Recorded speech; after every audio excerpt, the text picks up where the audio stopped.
Ariel. She's a Fulbright scholar. She speaks Arabic. She just recently returned from Morocco. She's an artist and a musician. She plays the violin, the piano, and the saxophone. She was the drum major for Jasper High School for 2 years. And we'll go with her. My son Noah is was number 2 in tennis. Jasper High School Wildcats. He continues to teach and play and compete. Recent graduate from IU with a business degree and involved in a startup in Jasper, so we'll see how that goes. And my other 2 kids, Adina and Isaiah, are 8th and 9th grade, are doing well. Involved in music. We're going up to Indianapolis. They're going to compete at state for gold. Hopefully they'll win it. Violin and saxophone. So working hard with our kids. I will give you some background about myself. I grew up in the Bronx. I am one of 5 kids, 5 boys raised by my mother. A single mom before the era of the single moms. My father died when we were very young. And, you know, nowadays, a single mom, 5 kids, high school education, that's more or less an automatic. You know, welfare, Medicaid, the whole thing. My mother didn't do that. She worked every day. She took the train down to Manhattan, worked, came back, shopped, cooked, cleaned, took care of the kids, put us to bed, and did it over again. I appreciate the example that she set. And I would have to imagine if she had chosen the other path, I would not have gone on to do the different things that I've done. I went to IU and the IU School of Medicine. I did my residency in head and neck cancer surgery in New York City. I did a fellowship in plastics in San Francisco. So we got the 2 posts in the Midwest. I then spent the next 3 years working overseas as a volunteer cancer surgeon in 4 developing countries in Asia, including Thailand, Nepal, India, and Bangladesh. Hindu, Buddhist, Muslim countries. A Jew in a Muslim country. Some good stories there. And I will tell you that the experience was incredible. The disease, terrible and appalling in many ways. That the Republican Party, at the national level, in Congress, is a broken party, cut off from its conservative base that goes out all the time and wins at these incredible election victories, only to see these victories squandered by what they failed to do. Many grassroots conservatives are very frustrated. And we're going to find that they're going to sit out the next election, and we're going to suffer reversals. That'll be very damaging. Come roaring back with a vengeance. And you know first on their list is they're going to indict and impeach President Trump. That's what they've been angling for. And if they take the House, that's exactly what they're going to do. Right now as we speak, our stalwart, rock-ribbed conservative Republicans have passed a budget with a $1 trillion deficit. These Republicans, with both houses and the presidency, have now managed to make the Democrats look like the party of fiscal discipline. And that's pretty hard to do. They have done it. Their budget is worse than any budget, their deficit, than we had under Obama, other than the first year, the recession year. He doubled the national debt. What are our Republicans going to do? They're going to bankrupt our kids. And I am very frustrated by this. Right now, your stalwart, rock-ribbed, conservative Republicans, what are they doing? They're fighting for amnesty, not for the 690 illegal aliens of DACA that Obama did, but they upped it to 1.8 million. And not just to give them work permits, but a pathway to citizenship. The president did that, Richard. Now, we're taking comments from the No, but you're going to flat out lie about what we're doing. you go ahead. President. Well, we'll talk with you as well. But we know what Congress is doing. You don't have a great record. So if you want to have it back and forth, I'm ready.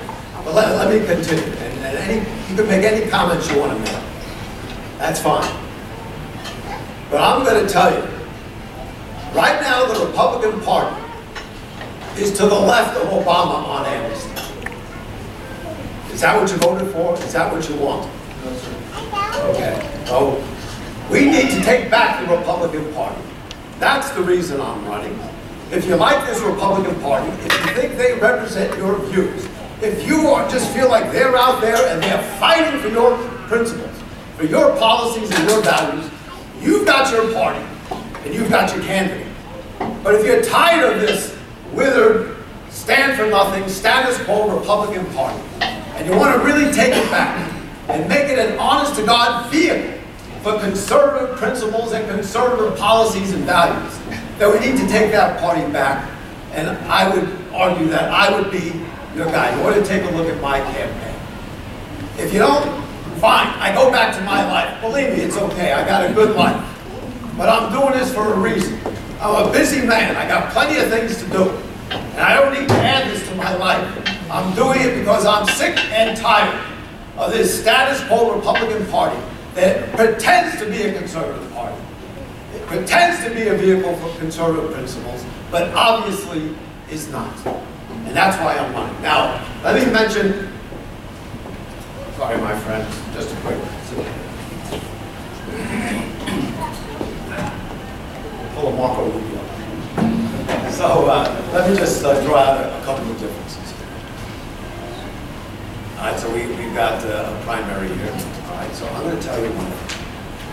I would not move my family to Washington, D.C. Okay, I know he's got a house here, but his family lives in D.C. So he's pulled an Evan by. My family. That's good. I'm glad you got your wife here. I would. But I'm just going to say that his family, wife lives in D.C. And where your family lives, that's where you live. So I wouldn't do that. I think a representative of the district needs to live, work, and raise his family in the district that he represents.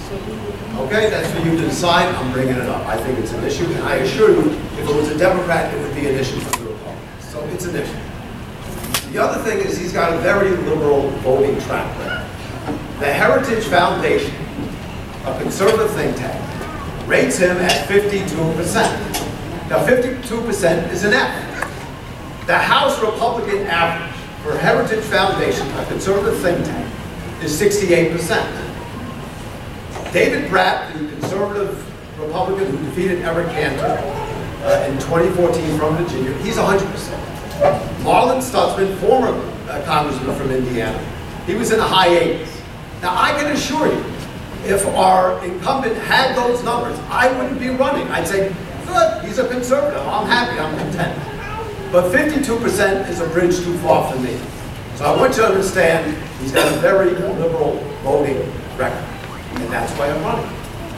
I think we can have a stronger conservative representation and somebody that lives in the district as well.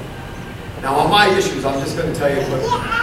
Liberty, economic opportunity for all, American values, and American strength. Based on these issues, you can count on me to defend liberty, limited government, balanced budgets, cutting the deficit and the spending, the Constitution, the Bill of Rights, religious liberty, Second Amendment, and states' rights, our 10th Amendment. I will promote the American economy, the greatest engine of economic growth the world has ever seen, by getting the boot of the government off the neck of the government, by cutting taxes, spending, and regulations. And yes, I thank President Trump for doing that. Other than President Trump, we've got next to nothing coming out of this, the Republicans currently in Congress. I would thank them for the tax cuts, but